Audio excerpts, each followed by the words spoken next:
So how are you finding Fortress? Like, this is your first trip to the UK in quite a while, if I'm not mistaken. I think it's been 8 years since we were here, but yeah, it was pretty low key, to be honest, last time we were here. Unfortunately, we didn't want it to be low key. It was pretty poorly promoted thing. But yeah, it's been a while. You know, we used to come out more often in the early days. It's actually our first time touring the U.S. Or not the U.S. Our first time touring at all was the U.K. Yeah, we toured the U.K. before we toured in the States. Oh wow, that's I actually didn't realize that. Whenabouts was this? 2006, I believe. Yeah, I think so. That's right. And what was there any particular reason for that? We got offer. Yeah. Yeah. I mean, dude, this is, a lot of people don't probably realize this. We basically had to grow up as a band. All the stuff that bands would have done before they were in front of people, we just did in front of everyone. Because we played 3 shows. No, sorry, we played a show, and we got signed to Candlelight right away. I don't even know, like 1 show. And then... so sorry to interrupt, you hadn't even had a demo out by that... We had a demo on MySpace. Oh, okay. Yeah, and it was getting quite a stir, you know? Yeah. And, so we signed with them, because I signed with Candlelight, because I'm like thinking, all my favorite bands were on the label back then, you know what I mean? And then they got us opening for Emperor right away, you know, we don't even know what we're doing yet. We're out there. It was still cool. But then we're getting offers to come the UK. Sure, you know. So now we're touring the UK. I was out here, we did like 3-week tour of the UK the first time we were here. So I saw like all the backwoods, all the bayous, and and which was awesome, by the way, because now it's like you only see like 1 or 2 places when you're on tour through here. But so I got to see. I saw Wales. Oh, okay. Yeah. What do you think of Wales? It was cool. Yeah, by the sea. It was good. Very, very different. Well, I mean, this place here is by the sea as well. Yeah. And as I was saying earlier to our mutual friend over there, I would never have pictured this as an environment where, like, if you said to me, "Hey Jackie, start your own black metal festival," I would not have chosen this spot as the location, and yet somehow I think it works. Works brilliantly. I think it works. Yeah. I live at the sea as well, right across the ocean. I can just look out my window; it's right there, and I think it lends itself to getting in the mood. You know, where do you live now? Oregon coast. Okay. Yeah. You've been all over the states. Yeah. You know, you'd have met Mike in New York. Yeah, that's exactly. I was living in New York. I met Mike Heller. No one knows what we're talking about. Well, Michael D.C. Hill of Tombs, because you went to. Oh, Mike. Mike. Yeah. Yeah, I wasn't living there anymore, but yeah. You know, how did I meet Mike?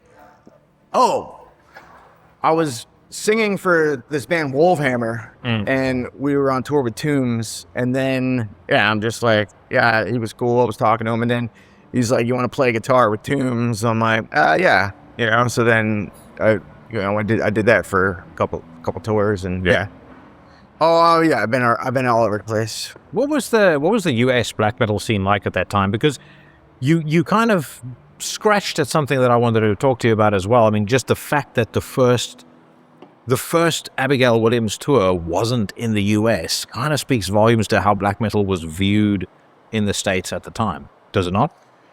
Well, it was definitely not that as popular back then. There was, no one even considered us black metal at all, really. I think we were more of a Swedish melodic death metal with Emperor parts at first, you know what I mean, sort of thing. Kind of kept morphing, more atmospheric. And yeah, I'd say I consider us black metal adjacent, really. I don't think we're technically black metal, but I definitely understand how we fit to play with a lot of these bands. I mean, style-wise, there's a lot of similarities, and like, you know, we have some of that sound for sure. And but yeah, I try to keep it more open genre-wise. But yeah, early on, some people thought we were black metal. Some people thought we were all these other things. You know, it was a little crazy back then, but it wasn't very popular in the States. You had U.S. bands starting to really make some noise. You had like Knock Mystium, Leviathan, Cobalt, which I also got to play guitar for. No. Dude, I by the way, we'll definitely have to dig into that, because firstly, I fucking love Cobalt. Yeah. Secondly, to me, it's just such an underrated band. And partly it's because things were so quiet. You know, they put out, I mean, when did Gin come out? That was 2016? No, Gin was, you know what? I don't even remember. I think it might have been 2012 or something. Yeah, I was about to say, it's probably earlier than that. Oh, no, Gin, fuck, I don't remember, man. Yeah. But I mean, that was like the last big record they put out. I think, I don't know if there was anything else. There was another album after that, and it was actually like a double album. Oh yeah, no, you're right. With my other bandmate singing, became the singer of Cobalt. Yeah. My old drummer of Abigail and my bandmate in Lord Mantis. Yeah. The singer Lord Charlie. Mantis is another great band. It was we made some good shit. Yeah. That band. Yeah. Yeah. Those were exciting times musically, for sure. But yeah, so then Charlie became a singer of Cobalt. Yeah. I thought the album was pretty good. I liked it quite a bit. At first I was like, took me getting used to with Charlie's vocals, but yeah, I liked it. Cobalt. It feels like now people forget about Cobalt, but Cobalt was like kind of the shit at the time. Yeah, like Gin era was like, so, but yeah, you had all that stuff, you know, Wolves in the Throne Room. I'm talking, this is like 2006, you know, a lot of cool stuff going on, but yeah, it wasn't as popular, you know. Yeah, it felt like it was a little bit more kind of all over the place, a bit more regionalized than it is now. Yeah. Was there a sense during those days that, I'm trying to find the right way to phrase this, that like US black metal bands were trying to legitimize themselves relative to what was going on in Europe? Honestly, never heard anyone care about that. All the guys like I know from all those bands, no one really cared about feeling getting the approval of European crowd. You know, if it happens, that's cool. But you know, people just wanting to make music that they like. You know, really, I think that's what it honestly was. Of course, a lot of us pretty much idolized the European bands, obviously. So, you know, then what happens is, I can speak for us and like some of the other guys I know, you know, we end up touring with a lot of the European bands, and then you get the approval from the bands. Then you don't care what anyone else thinks, because you're thinking, I've been listening to this band and they think we're the shit, so don't really care what the internet thinks, you know. It's that sort of thing. But yeah. Well, like Emperor is a great example of that. I mean, I don't think, I'm not sure I can name 3 other bands that had a bigger impact on me, or 3 musical moments in my life than when I first heard In the Nightside Eclipse. I mean, it is just, when you hear it the first time, your whole view on music after that is never going to be the same ever again. It gave me goosebumps, and it made me feel like I'm probably doing something wrong right now. When I first heard it, you know, I was in high school. I'm 46, so we're the same age. Yeah. So and I felt, man, I was at my friend Aaron's house, A with an A. It was a dude. And we're just chilling. He puts on that album, and I was just like, what am I hearing? You know, I'd heard other black metal. Honestly, didn't really like it that much yet. But that one really just... Well, the dynamics of it, like the build up, that intro, and then, you know, the first... The atmosphere was absolutely chilling. Yeah. You know, it's just... No, I completely agree. So your first, I mean, I kind of asked that because against that backdrop, when you're about 26 years old, to have your first tour be with Emperor, I mean, that must have felt like a very, very big deal to you. Well, here's what was the crazier thing was 2 years later, we're recording an album with Trim, the drummer from Emperor, playing drums. And then that really kind of fucking... I forget about that all the time. You know what I mean? Because it was so long ago. But that was crazy. You know what I mean? I was like, how did we pull that off? You know? You mentioned the evolution in your sound, and, you know, things kind of started to progressively get darker and darker and darker. Where was that coming from?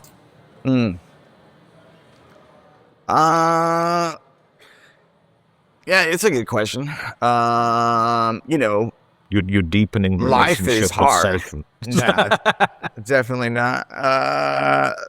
We're more of you know, I like to write about, like, at least now. I think early on, probably just trying to emulate other shit. You know what I mean? It's what you do when you're starting out a lot of time, you know. But it turns into, I want to write about stuff that I know, you know, what I'm experiencing or what I'm feeling. I want to release something, you know what I mean? And that sort of thing. It's, I think it doesn't need to be changed. Sorry, 2 seconds. Can we just change we just realized the camera battery died there. Okay, so before that fucking battery let us down. You were busy telling me about how you deeply got into the occult and that's why your music got dark. I mean, that technically G.G. Allen and the occult. That's what led to. Technically didn't happen, but no. Aside from that, no.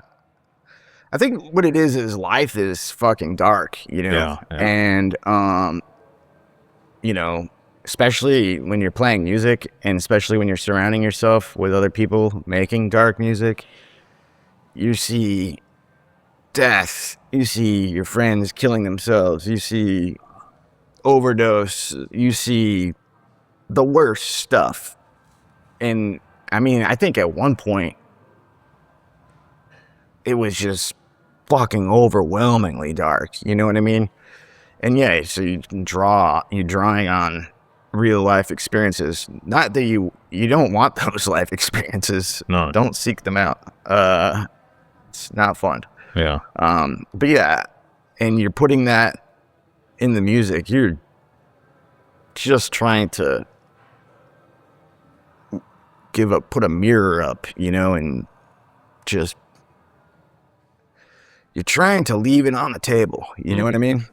I think that's also what I'm trying to do. It's very difficult, I think, and I've observed this now from a lot of people I've spoken to. It's very difficult to actually cross that line from where you want to talk about those things to where you actually get to talk about them in a way that is genuinely authentic and expressive and kind of presented in a way that just doesn't feel, you know, like slapped together, if that makes sense. Yeah, I mean, the only thing you can do is try. Yeah, you just have to write from your own perspective and try to, you know, you get better at it over time. I think that's I would say for me, I just got better and better at it. You know, whereas like now it's like, time to write lyrics. Where do I start? You know, I got a lot, you know, but so how has that creative process evolved for you, you know, over the last 20 years? It's similar in some ways still. I've always sat down, and and just started recording, you know, and then see what's good, you know, that sort of thing. I've always, ever since the band started, I was just, you know, I basically, the only thing that's gotten better is like I think I'm making better music. I think I'm just better at making music that I want to hear, you know. Yeah. Like before, it was like, oh, I have an idea, but how would I even fucking do that? You know, I don't have the not chops, not like it's like technical, but it's like I got to figure out how to even do that. You know, how do I get that at? You don't have the palette to be able to express what you want to. Yeah, you know, you're just trying to figure it out. Yeah. You know, I'd say another thing. We're talking about all those other bands I got to play in. That helps, you know, because you get to all those other dudes. They're all like good songwriters, and then you're learning their shit, and then you're going, oh, I like what he did there, you know, and then you're kind of learning new tonalities, you know, and things like that. So, what were some of the biggest lessons that you learned along the way? Like, if you think about some of those bands. And some of those early experiences, even with Abigail Williams, like what are the things that stand out to you as like that really was a turning point for me, or that was a pivotal moment in my journey as a musician and as an artist? I was just talking about this yesterday because it came up. It doesn't have to do with Abigail Williams like directly, but when I was like 18.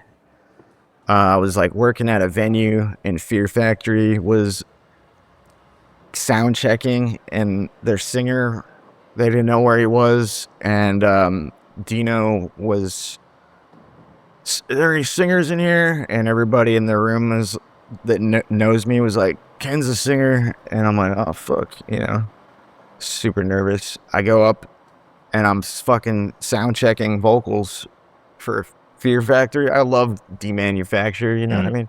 Anyways, I heard the power. I was in bands, obviously. I didn't have drummers like that. I didn't have guitar tones like bass tone. Like, it sounded so fucking powerful. And I just took that in, and I thought, if it's not like this, what's the point, you know? As far as like, there's a ways to go to be an awesome band, you know what I mean? It's kind of what I got. It really influenced me, just being on stage for singing probably very poorly. Can you remember what you were singing? I think it was the song Shock from Obsolete, I think. Which was a huge song when it came out. So I was like, oh yeah, I know this. It was yeah, you know, I'm like I was 18 years old. Back then, there wasn't, you know, I was living in Arizona, you know, I wasn't like part of like some cool scene, you know what I mean? It was crazy for me, you know what I mean? Yeah. So, and the power of the band, the tightness and it just like stuck with me. I was like, I have to get the sickest drummer, you know what I mean? I have to get great musicians, you know? I gotta surround myself with people better than me, you know? Yeah. That sort of thing. Every time that you bring somebody in, you almost have to top grade and go like, who's the best person we've got in the band, right? We need to bring somebody in who's at or above that level. In a way, yeah.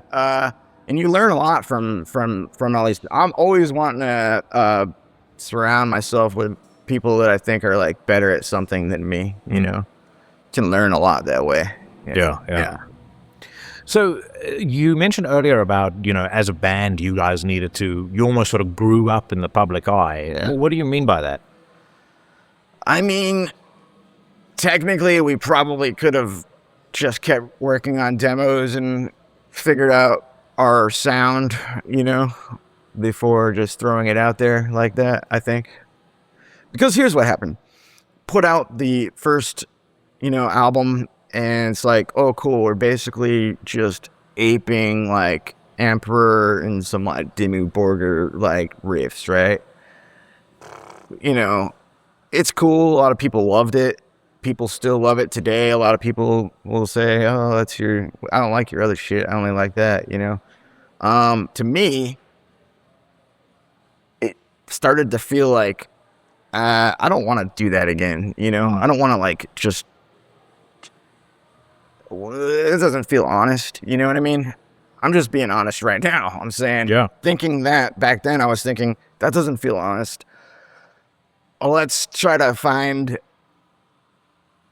a better sound that I feel like can work, it took some time,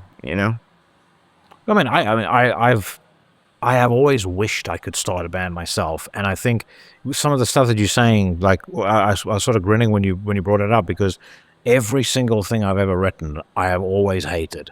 I absolutely, and I hate it because I'll listen back to it and I'll go, I can hear myself trying to sound like this person. I'm not going to ever be that good. I'm trying to express myself in this style, but these are the best of the best bands in that style, and I mean, not even a fucking, in the top 1,000 as far as the, how far away I am from that band. Yeah, so you say fuck it.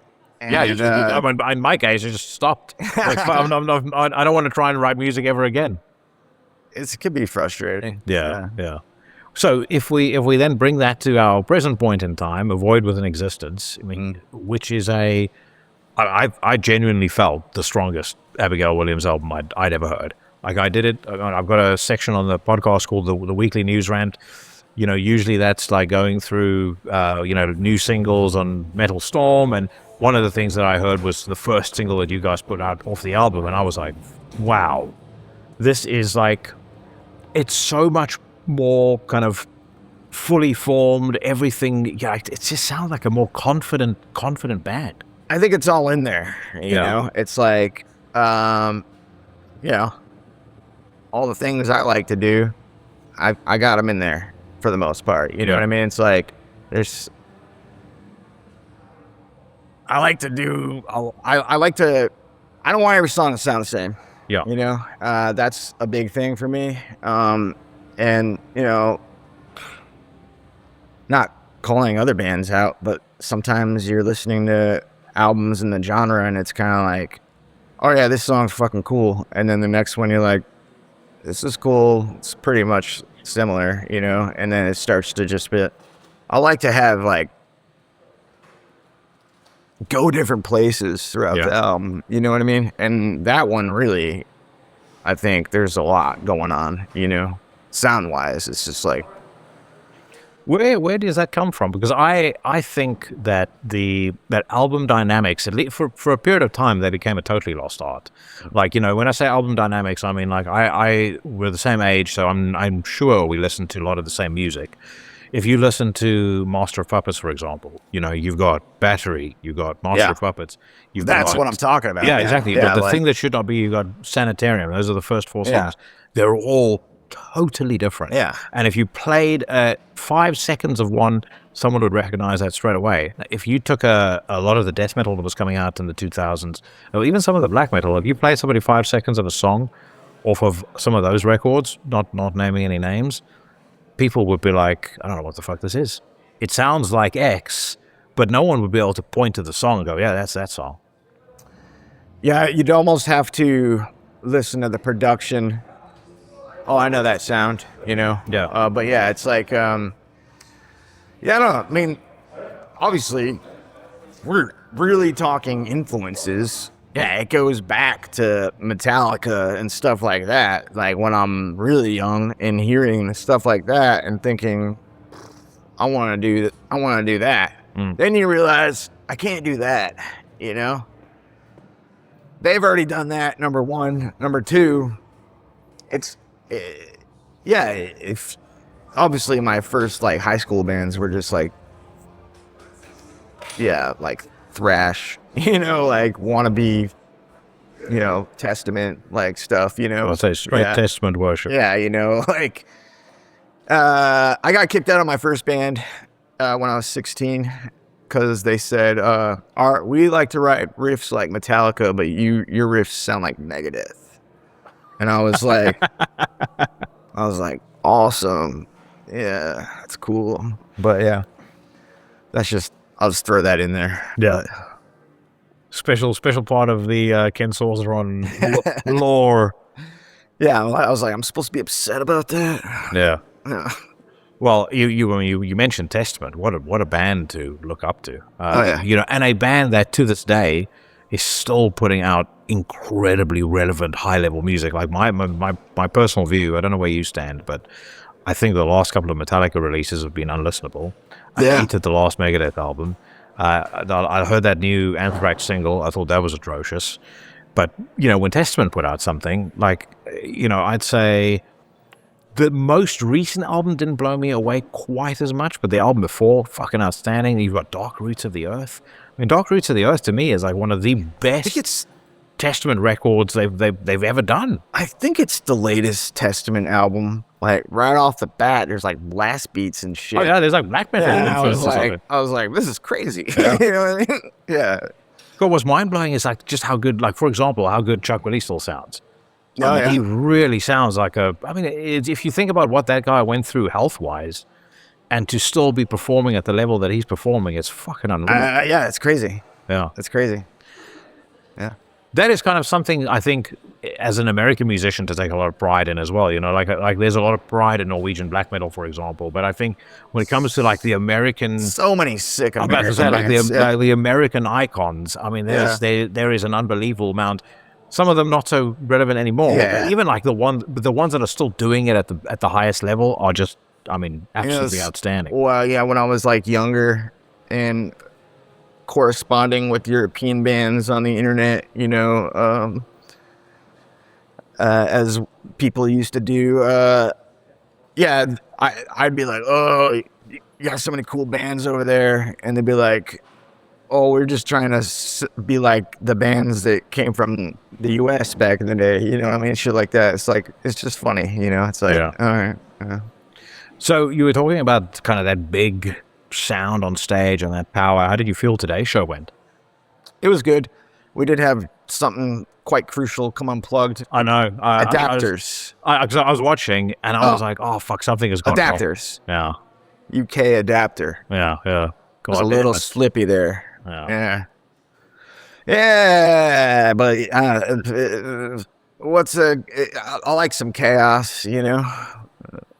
I mean, I was about to say, you've also done this long enough that's not going to throw you off your game at all.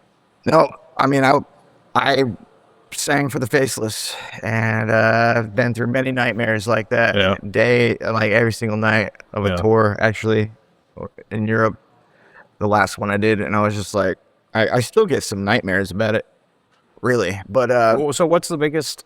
Like, what is the biggest on stage mishap that you have been involved in? There was a show when I was in the Faceless, and we were playing in London, and the Underground, and I don't know what was going on. Something with the computer, and Mike. I don't want to say anything bad about him, but he was having a hard time with it, and it was rough. I mean, it was taking ages, and I basically was having to do like stand-up comedy up there, which is great. I'm not like, look what Abigail. I don't even talk through the set until the end, maybe. So thank you. You know what I mean? But so I'm having to just. I got everybody chanting "cunt" basically 5 minutes straight. Cunt. It was a guy here today who was there. He was reminding me about it. Yeah, so I was thinking back, like, that was pretty crazy. Yeah. You know? That might have been like 10 minutes of just people screaming cunt all together until he finally got it figured out. So that was crazy. The Underworld is a strange venue, though. Yeah, it's weird.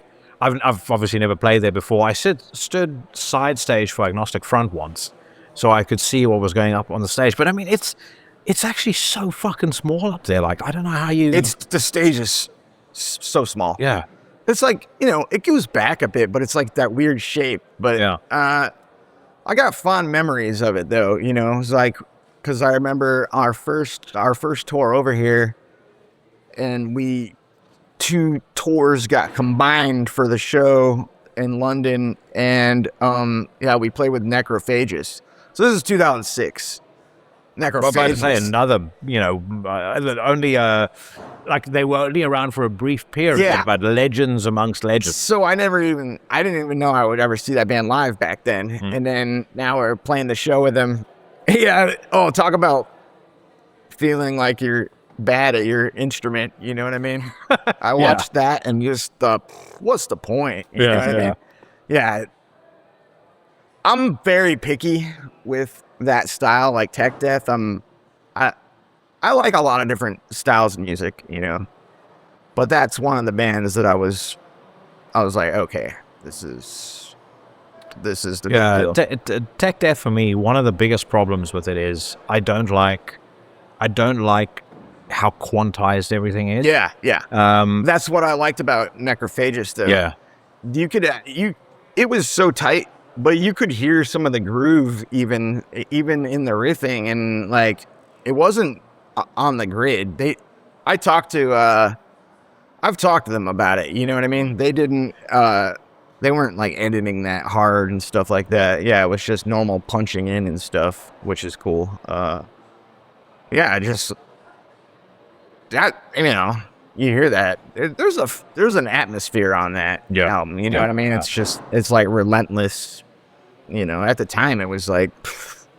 Well, the thing is, like, when you hear a lot of the modern tech death bands, like I said, everything is super quantized.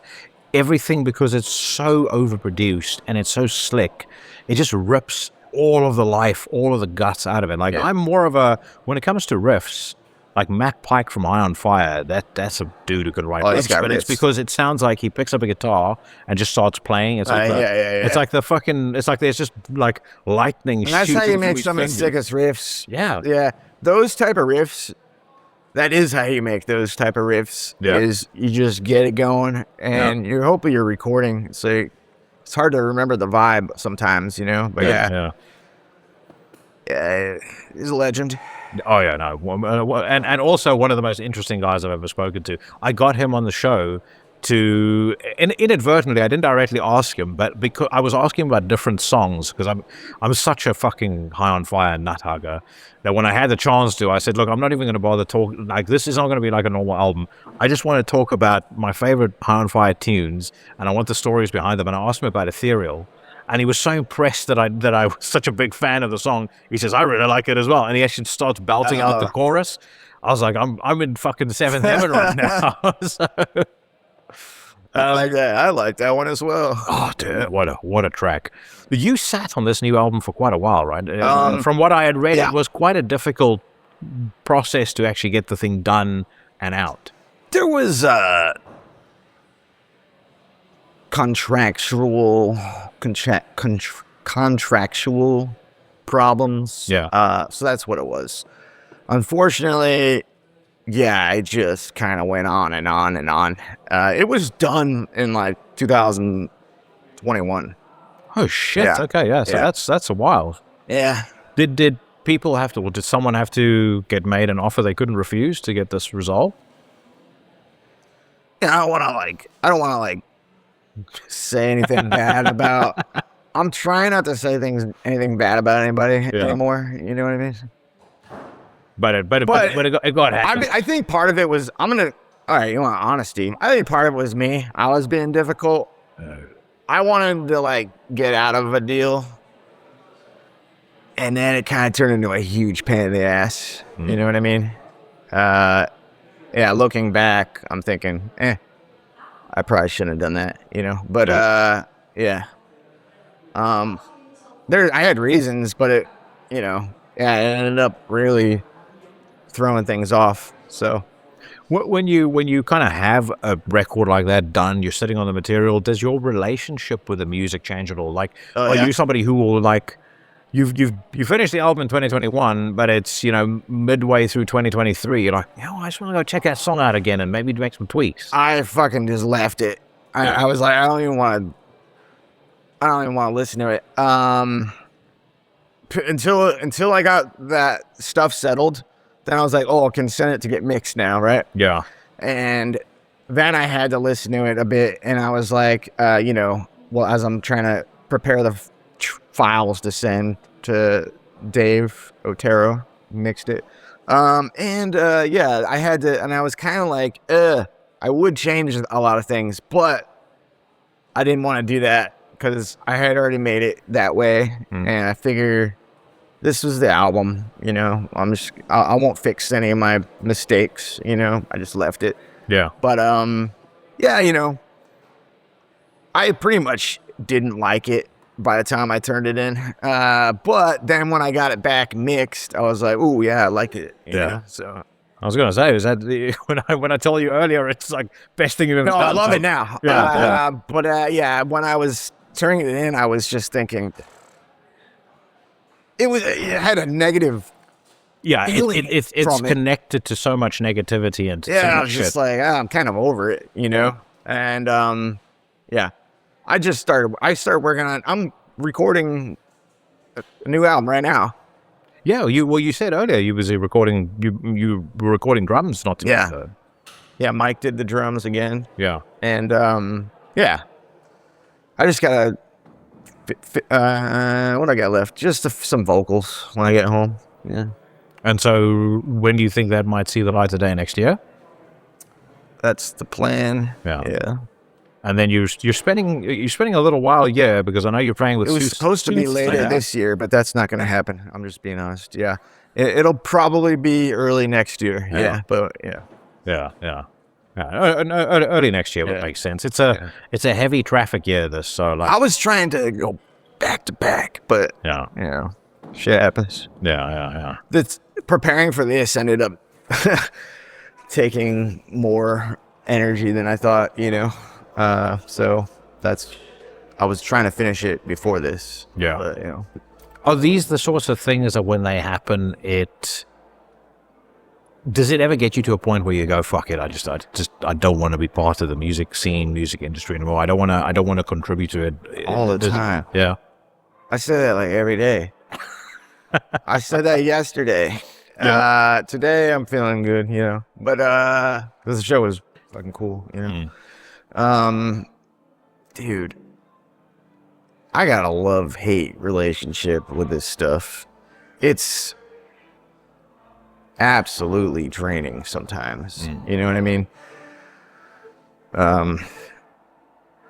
But it is what I do. It's what I know how to do. So that's what I always tell myself. Like, you just spend your whole life doing this, like trying to perfect something. It would be like, what the fuck am I gonna do now? Right as AI is coming to take everyone's job, what am I supposed to go do? I'd probably just stick with the music stuff, Yeah. So if you could give yourself any advice, given you're now seasoned as I am, if you could go back 20 years, talk to yourself in 2006 on that Emperor tour, what would you tell yourself? Don't do it. A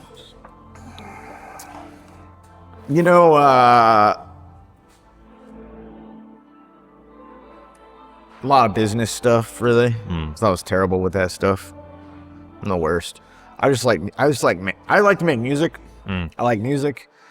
I don't care about the business stuff. I've let so many things go to shit, business wise, because I'm like, it's just not my thing. I don't care. Let me just make some songs that I like. Let me just do things the way I want to do it. Let me just do this. The image side of things I never fucking cared about, really. It's just like, I can't be bothered like with any of that. I like to do the music, it does help if you're in tune with all those things. Let's be honest, like most of the successful bands these days, the younger ones, they're quite good at business and all that side of, and they're good at the image side of things. They have it all dialed up. I never really cared about those things. So I don't know if I don't even know if my old self would listen if I told him that. So what was the point? Yeah. It's interesting what you mentioned about business, because your earlier answer about the kind of business side can get so draining sometimes, it dissuades you from doing this. There is a very uneasy relationship for me between business and art, and I've had this conversation with a friend of mine that I mean, he's not in a band or anything like that before. He was talking about, you know, observing people in bands, seeing certain kinds of behaviors or mistakes that they make. And I said to him the one day, like, the thing you have to understand is, in order to be able to create, you know, in order to be a business person and be effective in business, you need to think in a certain way. And it's quite a linear, analytical way. And I said, if these people thought like that, they couldn't produce the music that they produce. That's the problem. Yeah. Yeah. It's hard to go back and forth for me. You know what I mean? Some people can do it, but you know, oh, well, now I'm going to spend all this time. You know, I probably have ADD or something. You know, I really can only be bothered with the stuff that I'm interested in, you know, and it's hard to care about the stuff that I'm not interested in. You know? Yeah.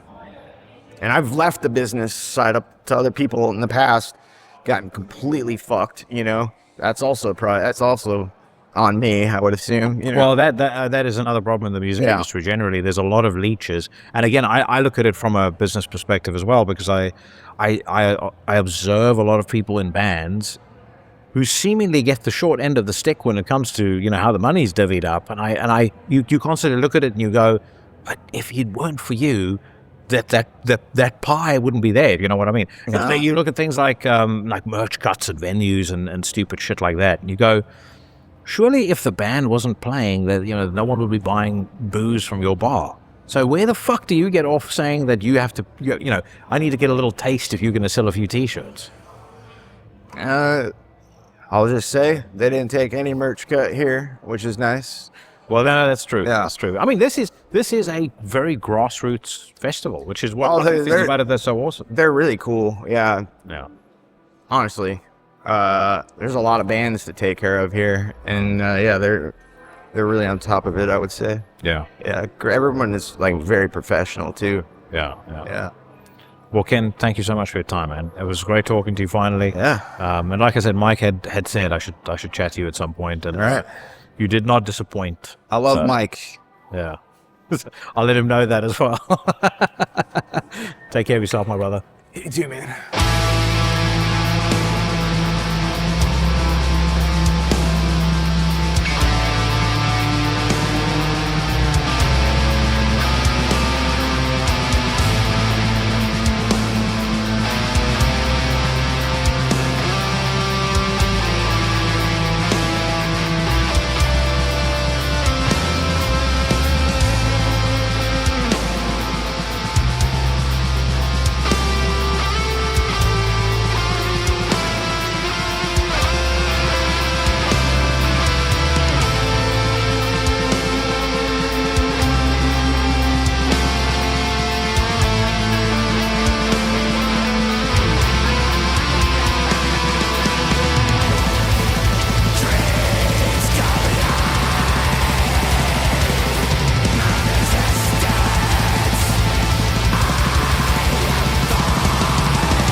Non-Existence is the name of the track that you just heard. It is by Abigail Williams, taken from their latest album, A Void Within Existence.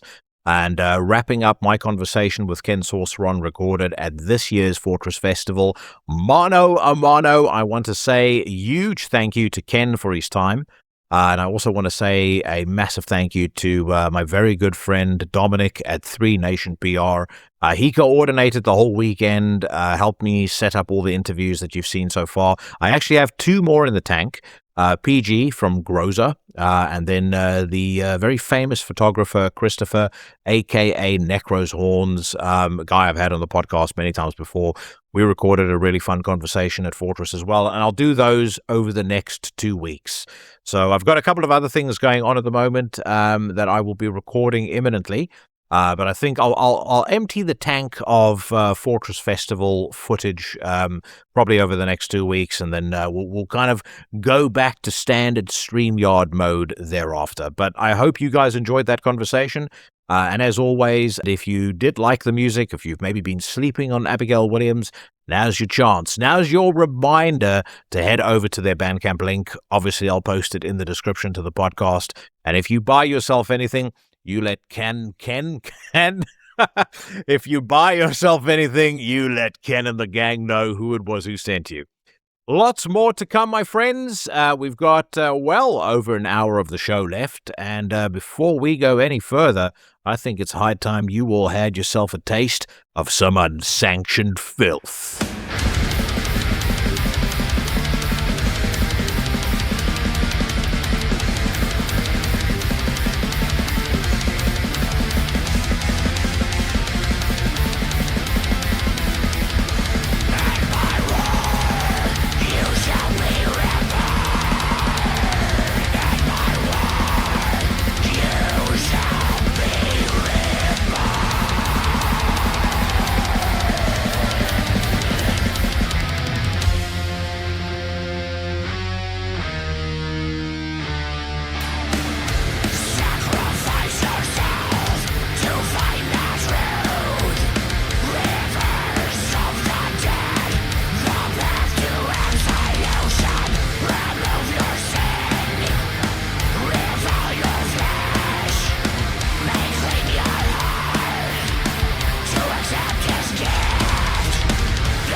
Your unsanctioned filth band of the week is Solt, their second time appearing on the unsanctioned filth segment of Into the Necrosphere.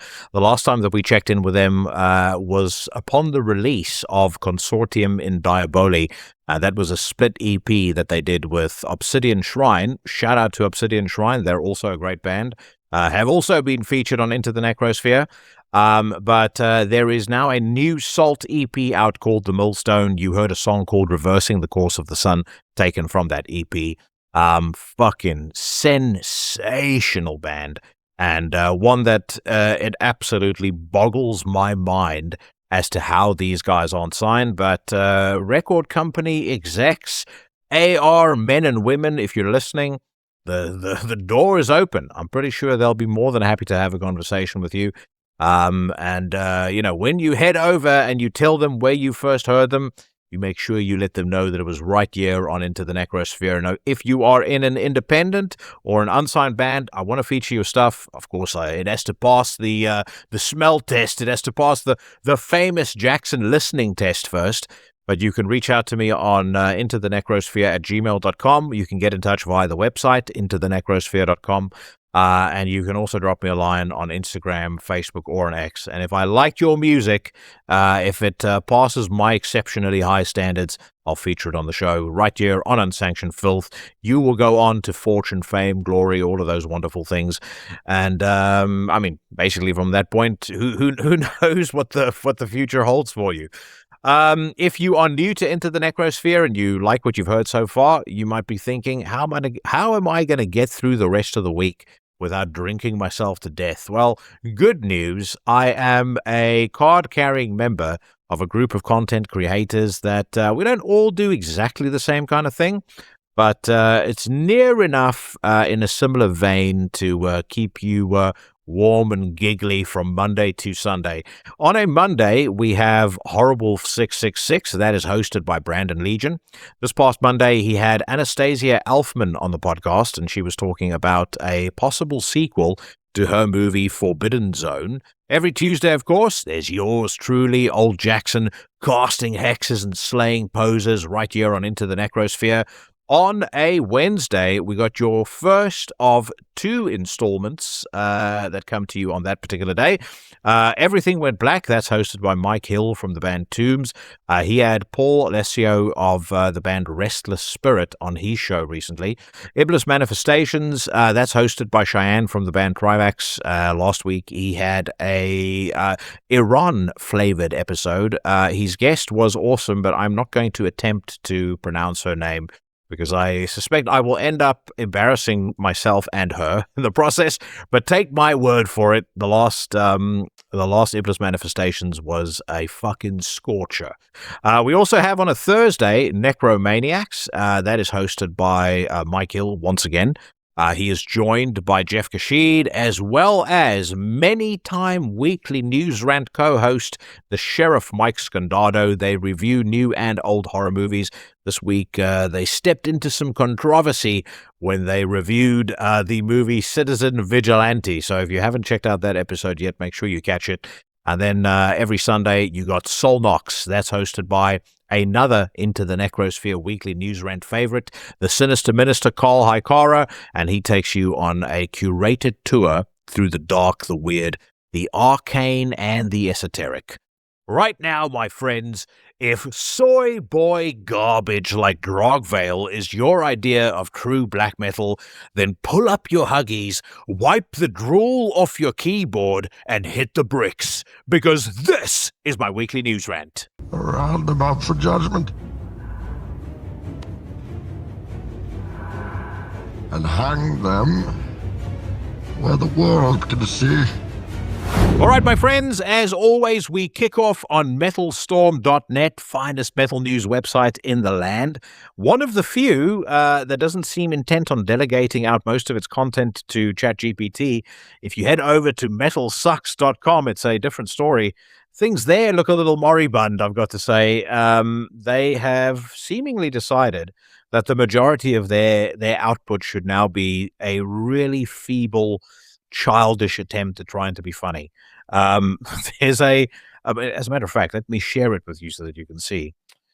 So they've got a regular column by some fucking dork named Johnny Spreadsheets called Net Worthless, and his latest think piece tells you that bodily fluids, all kinds, can pad your bottom line. Then we have another regular column by Smokey Goretooth, and Smokey asks in this week's thrilling installment of his column, do I suck for not catching crowd surfers on purpose? I said it when the news came out about both Metal Injection and Metal Sucks. I'm not one to dance on anybody's grave, but Metal Sucks in particular has been responsible for so many, I feel like, unsubstantiated and coordinated hit pieces on bands.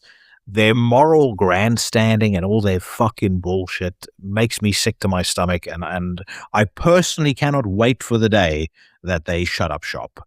I know there'll be a couple of people online bleating about how sad it is. I don't give a flying fuck. They suck.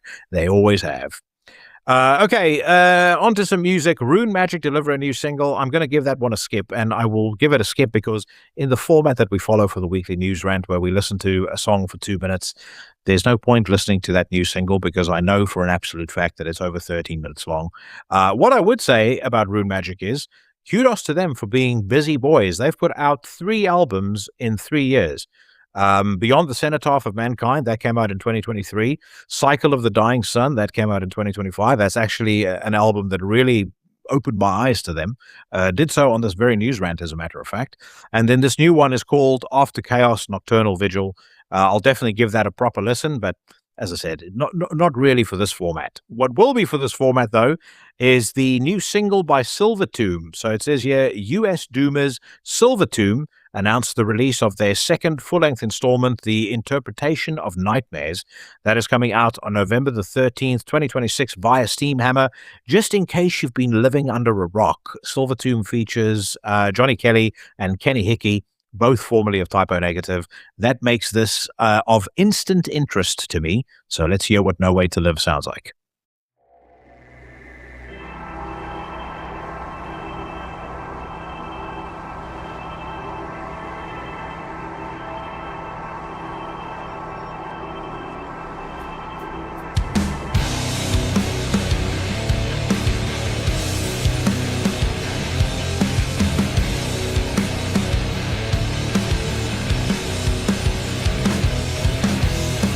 I will look for riches and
I'm going to pause there. I really liked the Silvertomb debut album, Edge of Existence. I think this actually sounds to me like a step up. I did get some messages from a few of you actually saying that you weren't sure about the song, but for my money, I think that sounds very promising. And a few other observations from the track and from the music video. Firstly, Kenny Hickey looks like he's been hitting some weights. He's been lifting some iron at the age of 60. He's looking cut and he is looking healthy, which is great to see. And he also sounds fantastic. The other comment, and this probably won't surprise anybody, but God bless Johnny Kelly. One of the best drummers on earth. Nothing that he does is flashy. Nothing that he does is super technical. He just has a natural rhythm, timing, a groove that he brings to every single band that he plays in, and it just lifts everything that everybody else does. I mentioned before, I have seen Danzig probably 5 or 6 times, and of those times, I saw them twice, I believe, with Johnny Kelly, and both those times, fucking phenomenal. He just made every single song, whether it was new or old, sound absolutely amazing. Also, fortunately, got to see Typo Negative play live. And again, you know, he just has like this loose, kind of groovy way of playing that just makes every song sound even better than they did on the album. And I can get a sense of all of those qualities, those strengths that he brings to the table. There's definitely a bit of that going on that song. And I mean, the song itself, it kind of feels like a continuation of the previous album, also feels like a continuation of Seventh Void, which I personally don't think is a band that Kenny should have abandoned. If you haven't listened to it yet, make sure you check out the single album that they put out, Heaven Is Gone. It's not perfect from top to bottom, but it does have some incredible songs. A couple I would recommend. Closing in the first track, Heaven Is Gone, the second track, Killing You Slow, which is track number 5, and then the best song, Last Walk in the Light, track number 10. I mean, honestly, I feel like Silvertomb just could have called itself Seventh Void. But semantics aside, I think that gets a thumbs up, without question. All right, let's dive into some questions from the Legion. Now, I did actually put a call out earlier today, and you guys have all responded in very fine style. So I've got a fair bit to get through. Thank you very much. I actually have a question for you guys. I did this when Jamie Jaster was on the podcast at his request. We sent out he sent out the StreamYard link to all of his Patreon members. And I mean, you can have like a maximum of about 10 or 20 people sitting in on the interview as you're recording it. And so that's what we did for the entirety of that episode that we recorded. That we weren't going to invite anybody, on to actually talk to us. But at the same time, it was quite cool, I think, for them to sit in. And they also posted a bunch of comments and questions and stuff in the chat box. So here's my question for anybody who listens to the News Rant. Would you be interested in, and these things are going to happen at random times, so don't expect me to work around your schedule.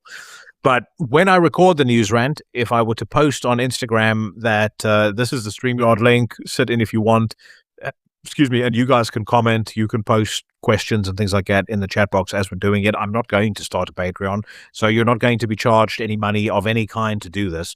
But if anybody is interested, I'm more than happy to do it. It's no skin off my nose. So you let me know if that's something you guys are down with, and who knows what might happen over the course of the next couple of weeks. But anyway, first question. Dave Mercer, what is a band that everyone seems to worship, but you just don't fucking get? And you're not allowed to say Sigh, because we already know the answer. We will be talking about Sigh later on in the News Rant, because I saw earlier that they have a brand new single out. In terms of bands that others love and I just don't get, I'm going to have to jog my memory a bit on that. And in order to do so, let me look at the Decibel Best of 2025 list, because I'm sure there are a couple of bands on there that I'll look at and it'll instantly hit me like, why do people dig this so much? I can't see the point. Well, firstly, Imperial Triumphant are nowhere near as great as everyone makes them out to be. Secondly, and I'm just going off this list right now, Havakrunu I like, but I don't think is anywhere near as amazing as people seem to think that they are. Agriculture, complete fucking shit. What else have they got here? I mean, off the top of my head, I will say probably the name that instantly comes to mind would be Cradle Filth. I think that The Principle of Evil Made Flesh is listenable, Vampire listenable, and I think that as a record, Cruelty and the Beast actually works for me. That's a very good record. And Midian has its moments. Beyond that, though, fuck me, is that an overrated pile of slop. So that would probably be top of the list. I would say everything from The Satanist onward, for as far as Behemoth is concerned. Big fan of Behemoth in prior to that, but everything from The Satanist onward, I absolutely can't stand. I don't like Arch Enemy and I don't like Amon Amarth, but I don't think I'm in the minority saying that. I suspect a fair few of you guys feel the same. So, there you go. If I can think of any others as we make our way through the news rant, I will let you know. But we're gonna move on to another song. Ludgar is a band out of Austria. It says here, Austrian blackened thrashers Ludgar have presented Violent Visions, the second taste from their debut full-length offering Violent Visions. That's due out on the 25th of September, 2026. Let's hear what this one sounds like.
I wasn't sold on that song for the first minute or so, but as soon as that second sequence, that second movement of the song kicks in, around about the 1 minute mark, suddenly it got very interesting to be indeed. And from that point on, it was kind of like, okay, the slightly, I wouldn't say confused, but just the slightly disorganized, almost, quite generic, let's be honest, riffing of that first 60 seconds or so.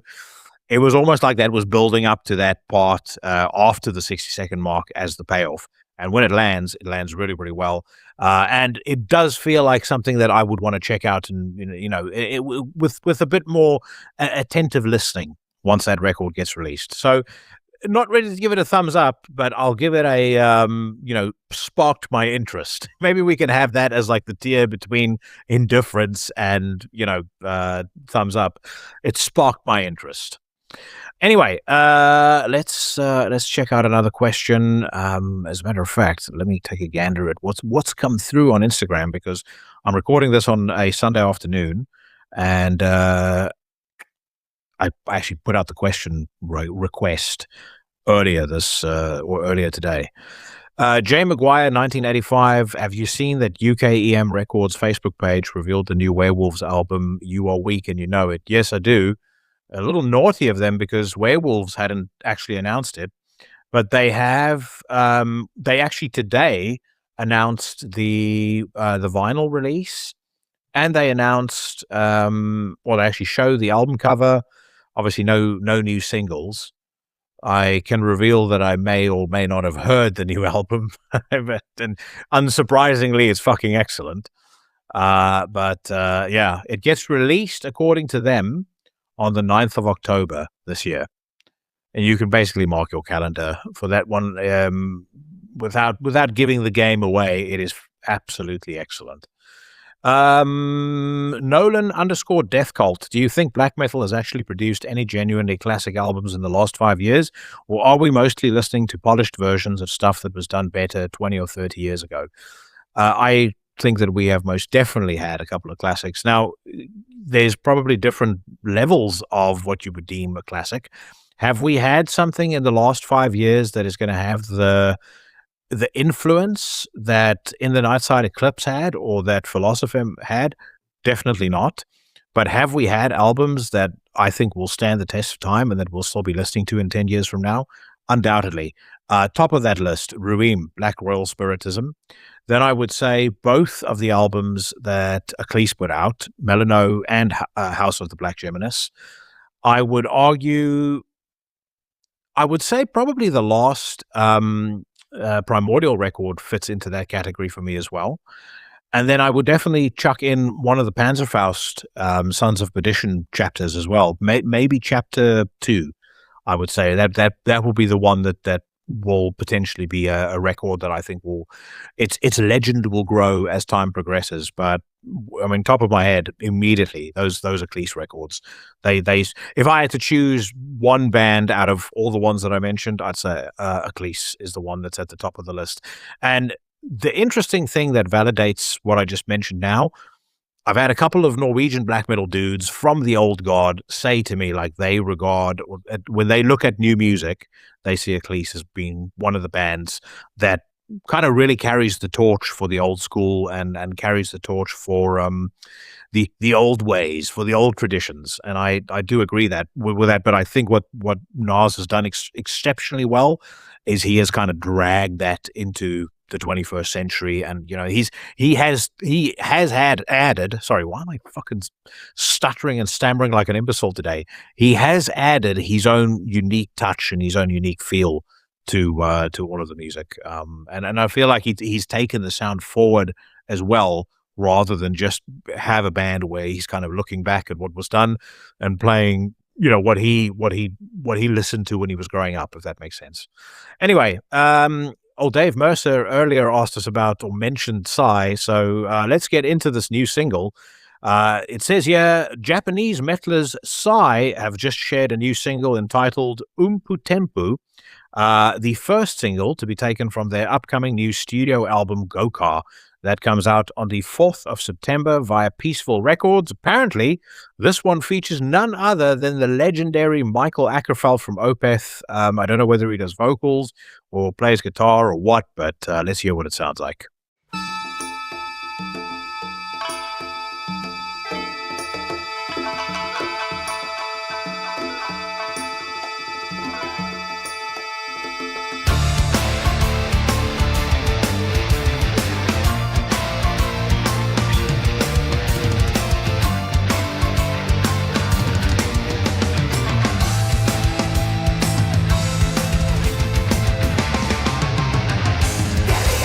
He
Look, I know that Dave Mercer, he predicted that I would say this, but I truly do not see the fascination that people have with this band. Nor do I see why people hold them in such high regard. And you know, especially when it comes to how influential they were in the black metal scene, I don't personally think that they were very influential. Yes, I understand the significance of their first album, Scorn Defeat, being put out on Death Like Silence Productions. But let's be honest. And I don't want to denigrate the man's legacy. I know that people hold him up on a pedestal, but Euronymous was also a commie. So how can we take what he thought about a great many things very seriously? It seems like including Sigh. Scorn Defeat, I always thought was something totally overrated. I listened to it once or twice and never wanted to hear it again. I've heard a couple of decent songs off of Hail, Horror, Hail. And maybe on the other albums, there's been one or two songs that when I've heard it played, I'm like, oh, actually, that's not too bad.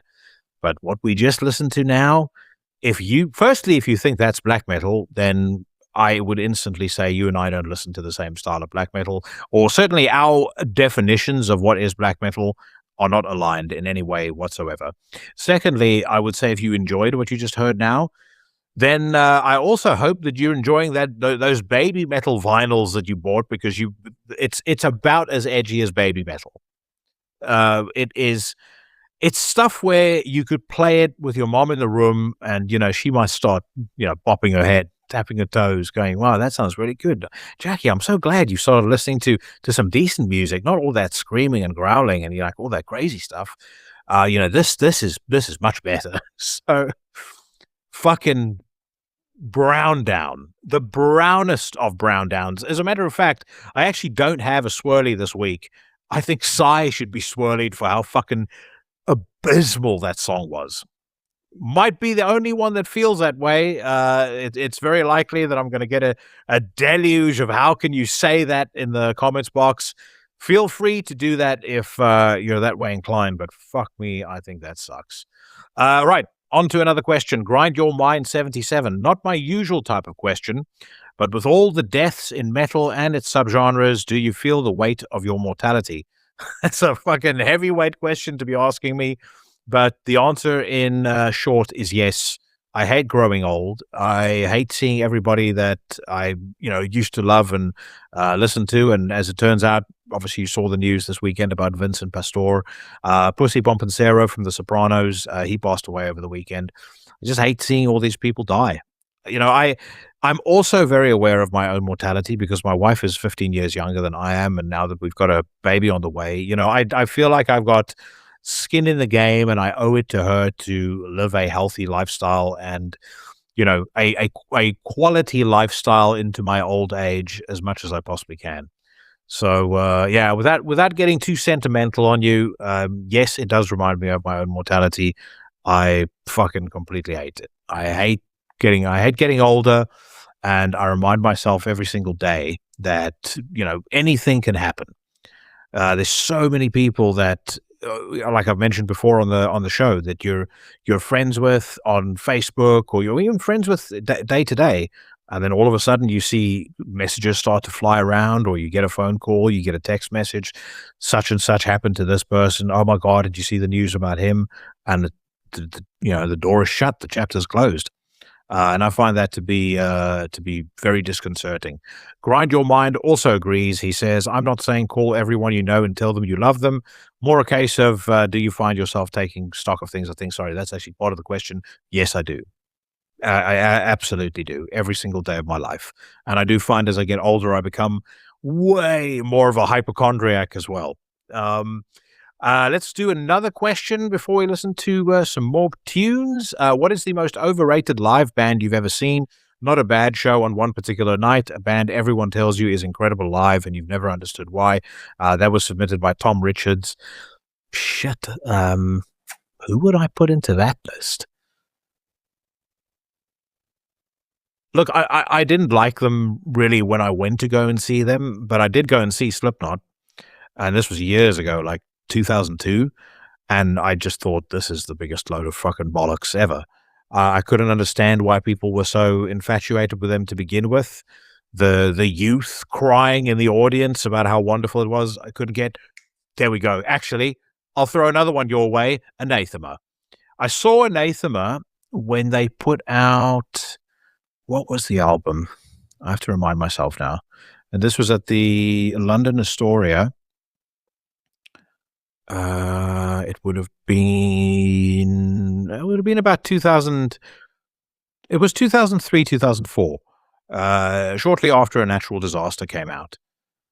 Natural Disaster, I didn't think was a very good album, and the show was so incredibly tedious. And then, I was talking about people crying, which is actually what made me think about it. There were literally grown men in the audience, and shamefully, like really out of shape, disgusting, smelly, fat old men, standing there, like holding their hands out like they were, welcoming fucking Jesus at a tent revival. And literally tears streaming down their cheeks. Made me fucking sick to my stomach. Hated them. Oh, and then another one. System of a Down. Got dragged there by a friend. Stayed until the third song. Stood up fucking immediately. Went home on the train and went and watched Pantera live. I said, I have to cleanse my palate. I have to cleanse my brain and my soul of the poser bullshit that I just saw. All right. Kanonenfieber have debuted a brand new track. It's entitled Meine Lieben. It says here, black death metal formation Kanonenfieber have launched a Kevin Opitz-created lyric video for a new single entitled Meine Lieben, and you can check it out below.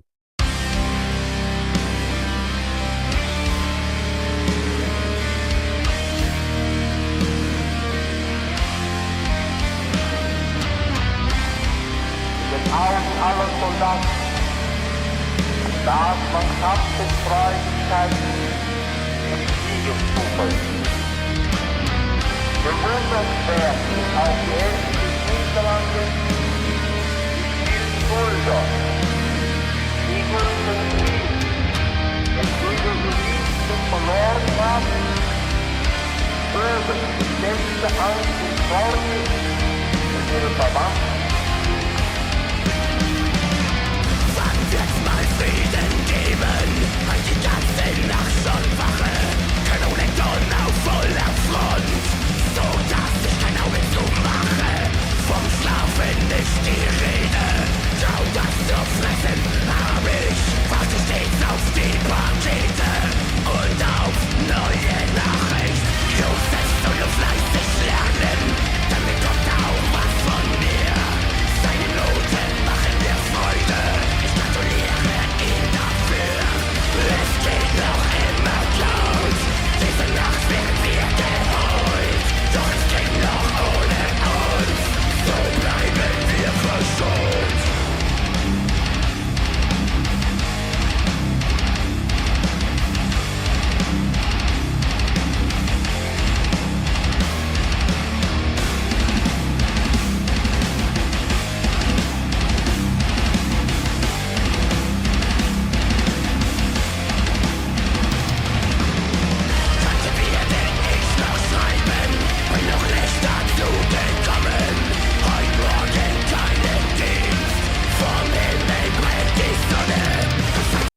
We were talking earlier about bands that I find to be overrated. Kanonenfieber, I would put on that list as well.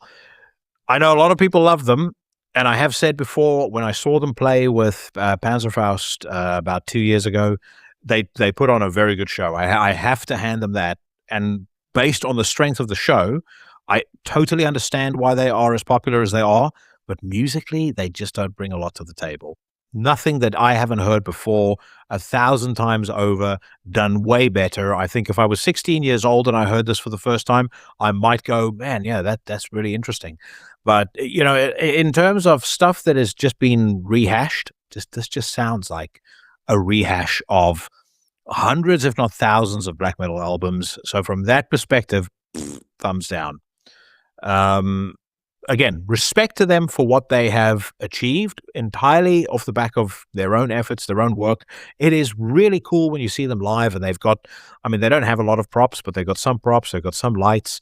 They have, this very cool World War I music playing for about a half an hour before they take to the stage. So between that, their costumes when they come on stage. It really does help create an atmosphere.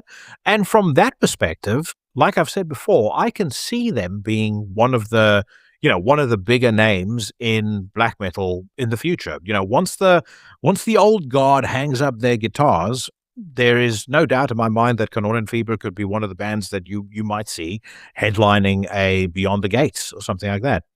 But for my money, definitely not something that I get overly excited about. Let's just put it that way. What I am getting very excited about, and what I have been spinning recently, Exorcist, they put out a new album on Friday called Crucificial Imprecations. It is the follow-up to Evil Reaping Death that came out back in 2021.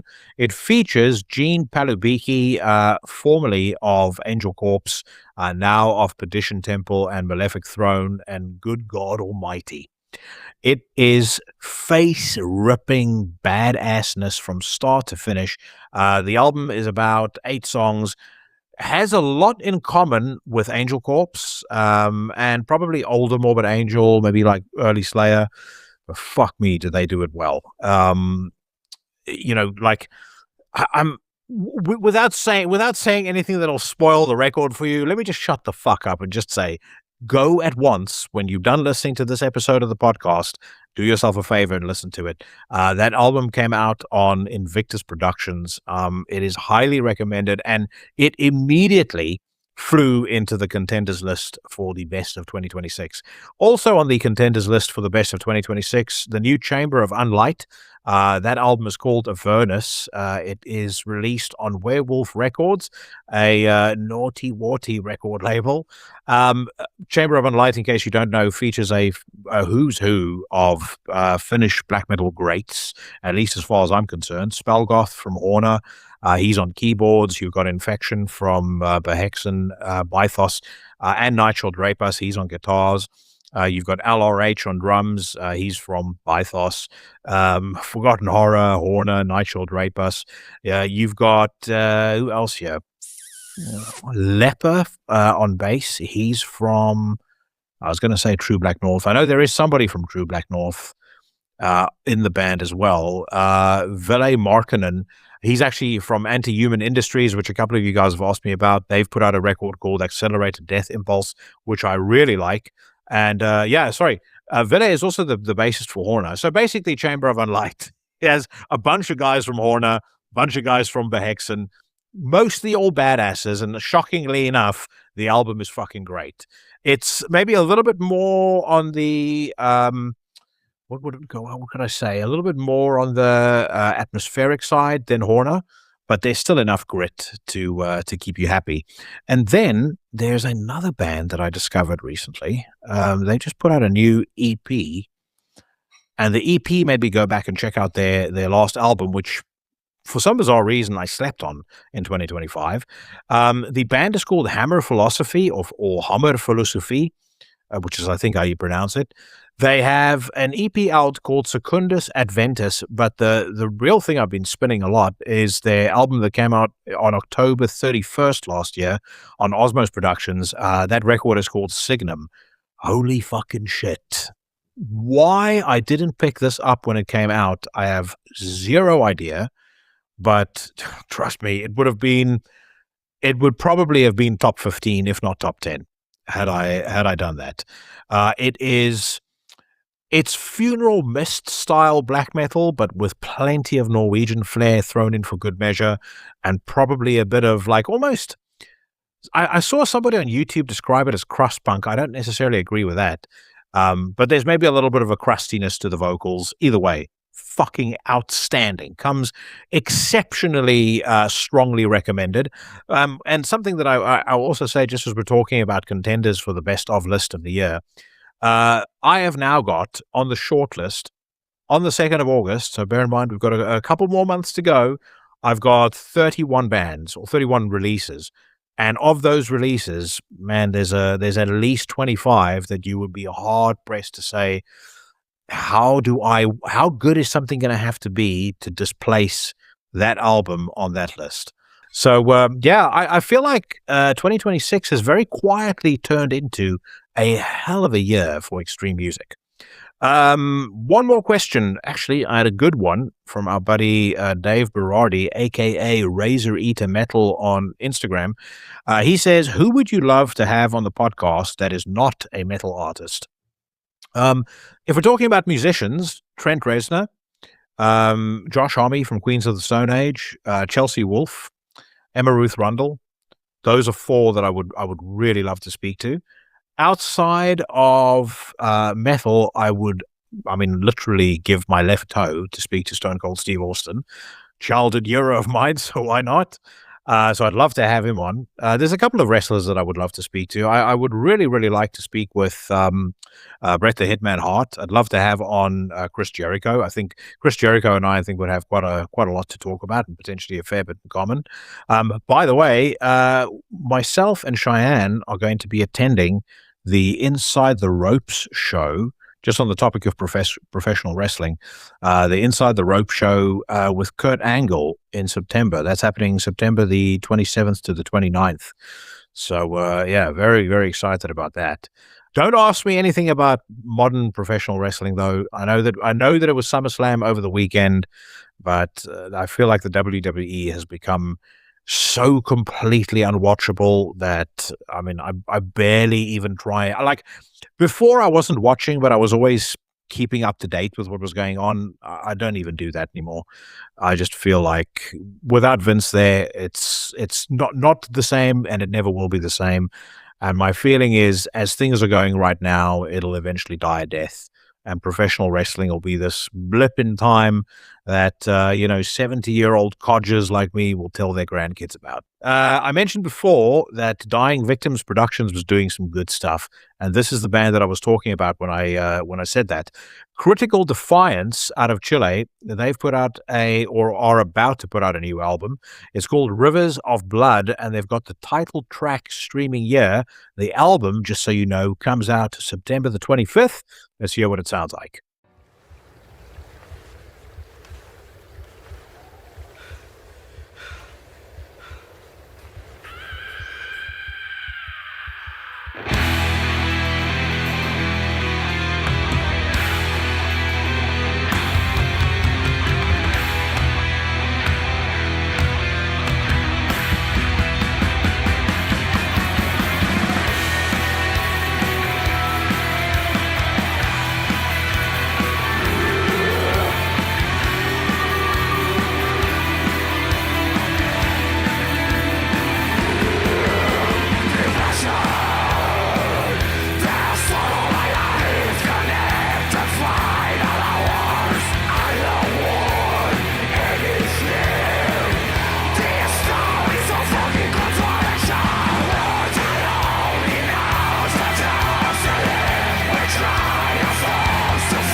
That is an immediate top-notch, I think probably song of the week, most likely. I know we don't have a regular Song of the Week feature, but if we did, that song would be getting the crown straight away. Vocals remind me a little bit of James Bullock, a.k.a. Human Furnace from Ringworm. The music actually isn't a million miles away from Ringworm either, maybe a little bit more black metal, but I like the focus. I like how catchy the riff is. There's like a swagger and an aggression to it that's working in tandem that I just think it hits all the right notes as far as I'm concerned. Tickles me right where I need it, as they say. Top notch, no doubt. Looking forward to hearing more from Critical Defiance. And this is not a band that I'm familiar with, but looking at them on Metal Storm, they have, or their debut album was Misconception. That came out in 2019. Then they had No Life Forms that came out in 2022. They had The Search Won't Fall. That came out in 2024. And of course, now the new album, The Search Won't Fall, got a respectable 85%. As a matter of fact, all three of their albums got 85% or more on Metal Archives for what that's worth. So, would suggest you guys do the same thing that I'm going to do, which is to check out the back catalog and start counting down to September the 25th. That sounds fucking brilliant. By the way, on the topic of thrash metal, hopefully we get us a Fugitive record sooner rather than later. That Fugitive track that I played a couple of months ago, might even be a couple of years ago now. What the fuck is it called? Spheres of Virulence. Holy shit. What a tune. I've mentioned it many times before, but in terms of like new thrash bands that could become popular, like we've spoken about black metal bands that could become popular, but in terms of like thrash bands that could be big with the right push, right management, right everything, Fugitive are top of the list for me. No question about that. Right. Let's turn back to some of the questions you guys sent in to me. Sarah Mitchell asks me, with ticket prices, merch prices, and festival costs getting ridiculous, do you think metal is slowly pricing younger fans out of the scene? No, I don't, but I do think it's becoming, to the point that Alan made when he was on the podcast, Alan Averill, I think it is becoming increasingly financially untenable for bands to go out and tour and for bands to go out and play, given how much they have to give the promoter, the venue, and everybody else, how expensive it's costing, how expensive it is for bands to, move all their shit around, to fly, to take a bus, all that sort of jazz. So I think the fact that it's becoming less affordable for younger metal fans is basically just a byproduct of that. It's a byproduct of other economic factors, not all of them necessarily within the fans' control. And it's a sad set of affairs. You hope that things will change at some point, but I don't necessarily see that happening. I did read something very interesting a couple of nights ago, though, and that is that apparently there is quite a bit of data to support the idea that millennials, actually less so millennials, but definitely Gen Z, isn't really drinking. And so what is happening is the bars and clubs and stuff like that are starting to go back towards catering for Gen X and for older millennials, because they know that's where they're going to be able to make their money. And you would imagine that at some point metal potentially moves that way as well. Activity always goes where the money is, understandably so. And I can definitely see that happening. I mean, if you think about Beyond the Gates is not something that, unless you're fucking rich, it's not something you're going to when you're 22 or 23 years old. That's for the sophisticated professional metal fan, and that's probably one of the reasons why I like it so much. Johan Berg, if you could force every metal fan to listen to one album they probably haven't heard, what would it be? No obvious classics allowed. Fucking hell, man. That's a very, very interesting question. I'm going to be a little bit biased here because I feel like maybe some people might think that this is favoritism, but it is one of the first ones that come to mind. I would strongly recommend that anybody who hasn't heard it yet, check out the third album by Stellar Master Elite. That is 3 Eternalism, the Psychospherical chapter. Now, again, unless you've stumbled onto the podcast recently, you will know Marco from Stellar Master Elite is not only a good friend of mine, but he was also the first guest on the podcast. But I mean, I reached out to him because I liked his music, and I think 3 might potentially be their finest hour. Another one that I would throw in there, and I know the Legion will love it, but I don't think that it necessarily counts as a classic. But Cold Dark Matter by Red Harvest In fact, Cold Dark Matter, Sic Transit Gloria Mundi, and Internal Punishment programs, all three of those you most certainly should have heard multiple times by now. Actually, I'll go one better. I'll throw in A Greater Darkness, their last album as well. They're still listed on Metal Archives as active, and I have no fucking idea why they haven't actually done anything. Like, there were rumors on their Facebook page that they were going to be doing a new album. God knows why that hasn't happened yet, but those albums, holy fucking shit, absolutely brilliant. Brilliant. 10 out of 10 records. They were such an incredibly underrated band. And then another band that I feel is underrated, Sonic Rain. They did a record in 2006 called Raw Dark Pure. And I have featured them on the show, but this is probably like years ago. And when I say featured, I played a song by them on the show. I know it because it's one of my favorite songs that they did. It's a song called Fucked Up But Glorious. But yeah, that is some fucking solid, real deal black metal from Bavaria in Germany. Massively recommended. And it's something that some of you guys might have slept on, but now you have no excuse but to go and dig it up. Okay. Let's see what else we got. There is a new Tony Iommi single that has been released. And I guess even though it's not necessarily something, I'm expecting something that's not going to be quite my taste, but it is Tony Iommi, godfather of heavy metal, so we may as well give it a listen. It says here, the legendary Tony Iommi has shared details of his brand new solo record, From the Dark. It's due on October the 23rd, 2026, produced by Tony Iommi and Mike Exeter. Check out the new single, World Alone, together with an official music video.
Not bad. If nothing else, you have to give Iommi props for the fact that he is 78 years old and is still producing music that sounds like that. I mean, most 78-year-olds that I know of, I mean, I don't frankly know all that many, but that I know of, they're sitting on their fucking sofa waiting to die. Tony Iommi is out in the meantime, rocking some, pretty decent riffs. And doing so with a vocalist who is not halfway bad himself.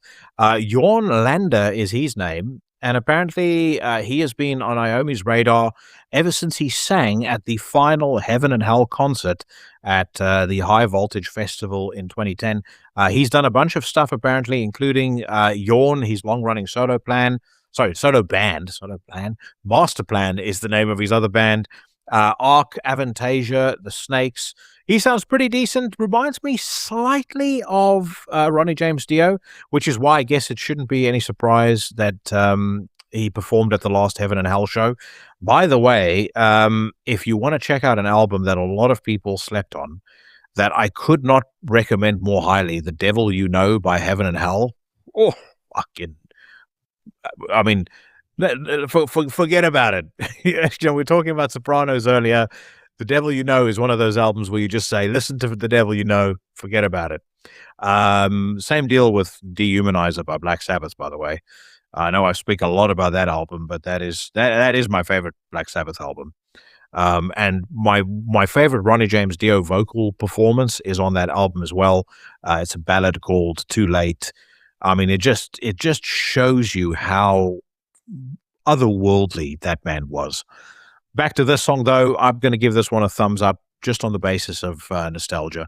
Don't know whether it's going to be something I return to with any great zeal, but fuck, man, you have to hand it to a dude who has been through so much and has seen as much as Tony Iommi. The fact that he's still there, still doing his thing. I love it, and I strongly support it, and I hope the album does extremely well for him. Right, Nordic Filth. I already asked that question. We got Mike Harris 666. You've complained about bands releasing too many singles before an album comes out. What's the ideal rollout for you? One single, then give me the fucking record. Well, don't release the whole entire fucking record before you put it out. I want something to look forward to, and sometimes bands will have like an 8-song album and then they put out 4 singles off that. So, okay, what is there for me to anticipate ahead of release day? So I would say it depends on how many songs are on the album. From my perspective, really, it should be 1, maximum 2. That if I was somebody's PR manager, if I were doing marketing for a band, I would say 1 or 2. Build up a decent amount of anticipation for the record.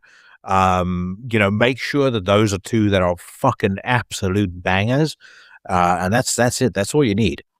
Like if you don't do that, then you kind of negate the need for people to listen to an album.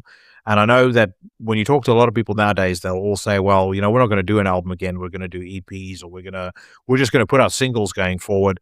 I personally don't want that to happen at all. I'm totally against it. I love albums. I love listening to and experiencing a record from start to finish. And I would fucking hate for bands to start getting into the habit of putting out just singles. And I feel like when you release that many singles, I think increasingly that's almost priming the audience for it.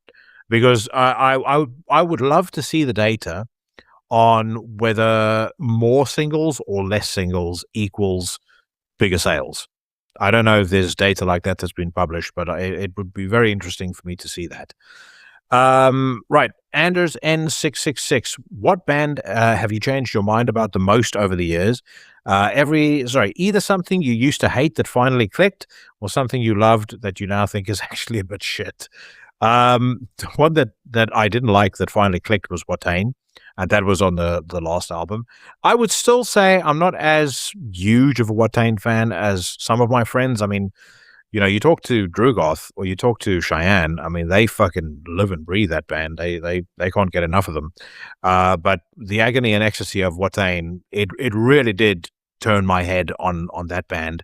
It made me go back and check out all their albums, and I really do have a very strong appreciation and a strong affinity for them now.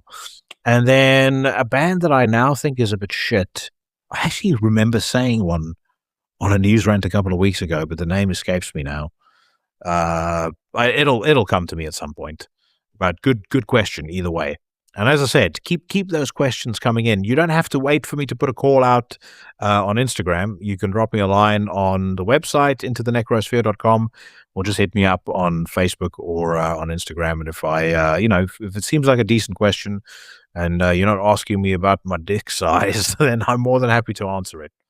Okay, Green Carnation streaming their new single. The final chapter of Green Carnation's trilogy of records is going to be released on September the 4th, 2026 via Season of Mist. The second single taken from this record is entitled The Messiah Complex. The album, just in case you don't know, A Dark Poem Part 3, The Messiah Complex. This, by the way, is another band that's a good example of one where I changed my mind. I heard the first single of the first part of this trilogy, and on this news rant, didn't like it very much. Then I did the listening session with Gietel from Green Carnation at Beyond the Gates last year, heard the album in its entirety, in which that song makes a lot of sense, just in terms of its sequencing, how it fits in with the other songs. I really enjoyed part 2. And fun fact on part 3, I had actually submitted the idea to Gietel that we do a listening session for this record at the Ascot Hi-Fi show here in the UK. Turns out Ascot 2026 not happening, so that's a bit of a bummer. Because having heard the first and second records, I would be very surprised if this one doesn't sound the same. But the production quality on this is so exceptional. I feel like there's a business opportunity going begging there. They should be teaming up with a company like Focal or with Kef or with Bowers & Wilkins and doing something really, really special for select group of fans, invite them for a listening session. If you had enough money, I'd invite you to my house for a listening session, and that would fucking blow your mind. Trust me. Anyway, without further ado, let's hear what the Messiah Complex sounds like.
So let me say this.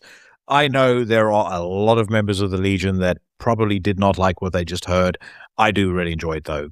Really high-grade musicianship, fantastic recording quality, excellent performances all round, and I love how that song is written. I think it's nice and mellow. It's got a good dark atmosphere. It sounds unique. It sounds interesting. And while prog is not my speed whatsoever, Carl and I spoke about that last week. I do dig that song. I dig it, and I'm going to give it a thumbs up. I'm gonna back it and put my cock on a block, as they say. But I will do it with a caveat that I definitely know that it is not to the entire Legion's taste. That is for sure. One more question, one more song, then we'll wrap up. Marek Void, you interview a lot of musicians you clearly admire. Have you ever interviewed someone and come away liking their music more, but liking them personally a lot less? So, fucking hell. I'm going to be as diplomatic as I possibly can be about this one. Let me put it this way. There are 4 musicians. 3 of them are UK-based. 1 is Norwegian, who I will never have on the show again. I'm not going to mention their names. I'm pretty confident if you followed the podcast for enough time that you probably know who I'm talking about, but I won't have them on the podcast again because I'm not doing them any favors by having them on the show in this format and the style that I present this podcast. And frankly, they're wasting my time as well.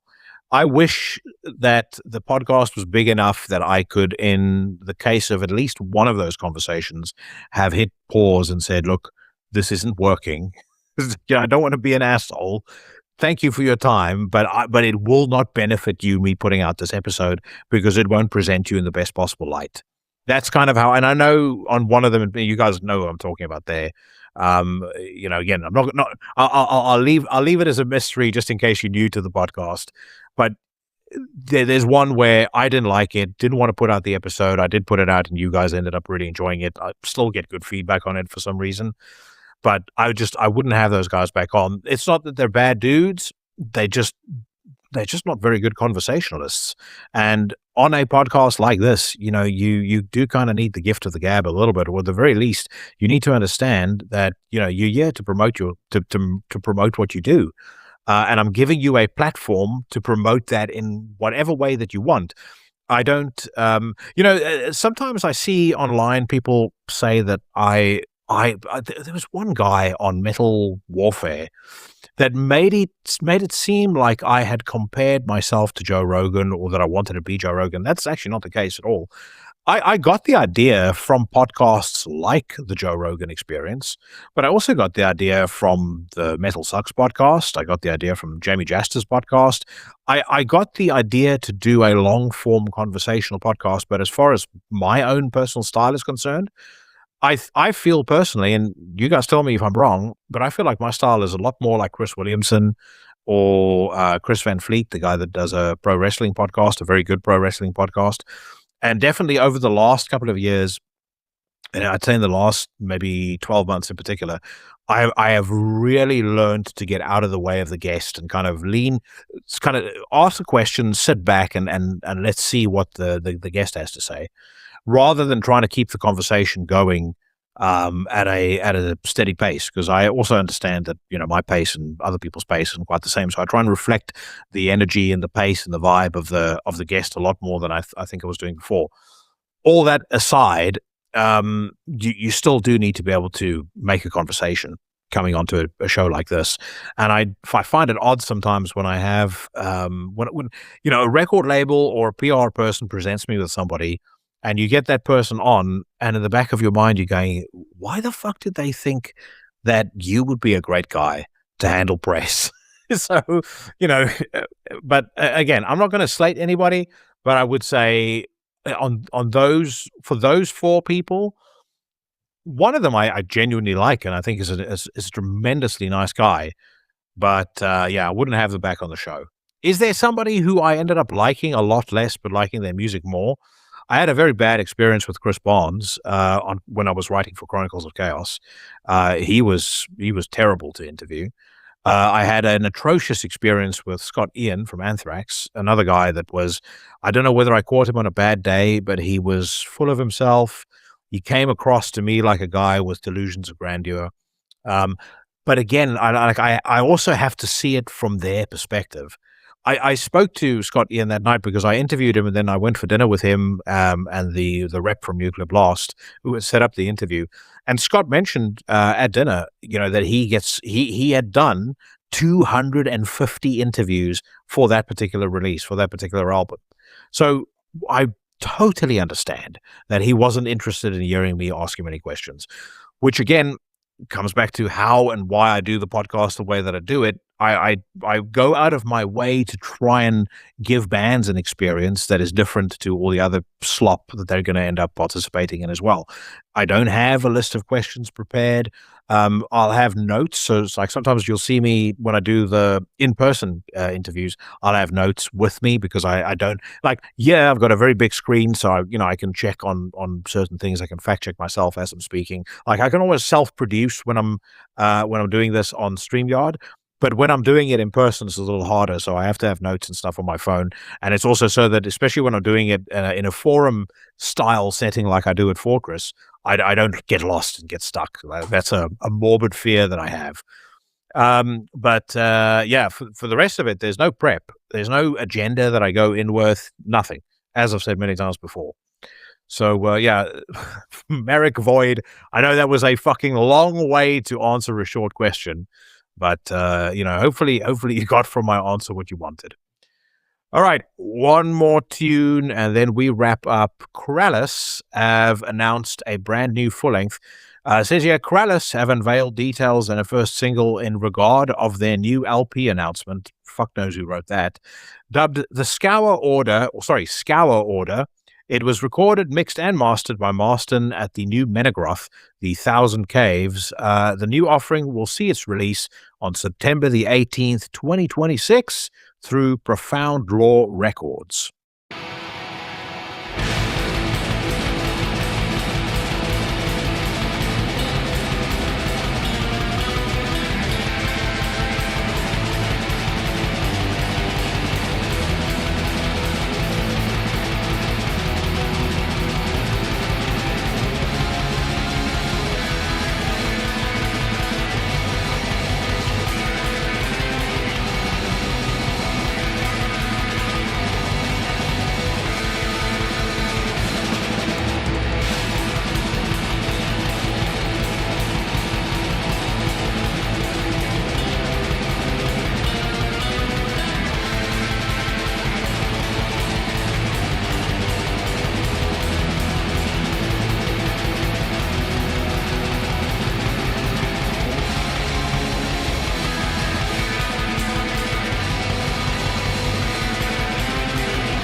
Thoroughly enjoyable. I know it's only 2 minutes in, and Krallice is the kind of band where you probably do need to listen to the whole song, but that is thoroughly enjoyable. It's just raw enough to suit their style of black metal. And again, I know, there's the whole, are they black metal or are they not black metal debate around them, which they themselves fuel.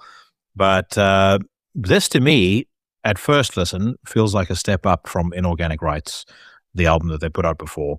It feels like it's a bit more focused, a bit sharper, a bit nastier, and that makes it right up my street. So first impressions, very positive. That gets a thumbs up too. Like I said earlier, no swirly of the week this week. There were plenty of nerds that needed smashing, but I also don't want the swirly to become something redundant where every single week I go on to Is It Sketch to tell you about the new fucking idiotic display that I've seen on there. There were a few other things that came up this week that were contenders for a potential swirly, so I can talk about them. Our friend Cheyenne from Trivax, he was asked to appear on a news program hosted by Times Radio here in the UK, and they asked him about Iran and whatnot, and there were a bunch of people in the comments that were claiming that he was a Mossad agent. So, I got to say, in this, and I know I don't necessarily want to talk very much about politics anymore, But in this day and age, whenever I have a conversation with somebody about politics and anything remotely conspiratorial comes up and they immediately go, well, that person's a Mossad agent, or that person is bankrolled by Israel, it's just instant eye roll and I disconnect. So, apparently Cheyenne is a Mossad agent. That I thought was completely idiotic. There was on Is It Sketch somebody that posted something about an update to the famous sketch list. Apparently that's not been thoroughly updated, but there were a couple of people that came out defiant and said that the sketch list didn't go far enough. So anyway, next week I might have something with a little bit more meat on the bones. But in the meantime, I just want to say to every single one of you who stuck around until the very end, thank you very much. As always, it is greatly appreciated. I hope you've enjoyed this week's episode. I will be back as always next week. Guests to be confirmed. Got a couple in the tank and I got a couple about to be recorded. So I ain't going anywhere for a fucking long time. I am, though, going to leave you right now with a song by Hammerfilosofi that I mentioned earlier. I mean, this is the kind of black metal where truly, if you don't like this, you are a fucking poser. And on that note, whatever it is that you are doing, my friends, stay safe, stay healthy. I'll see you bad motherfuckers again next week.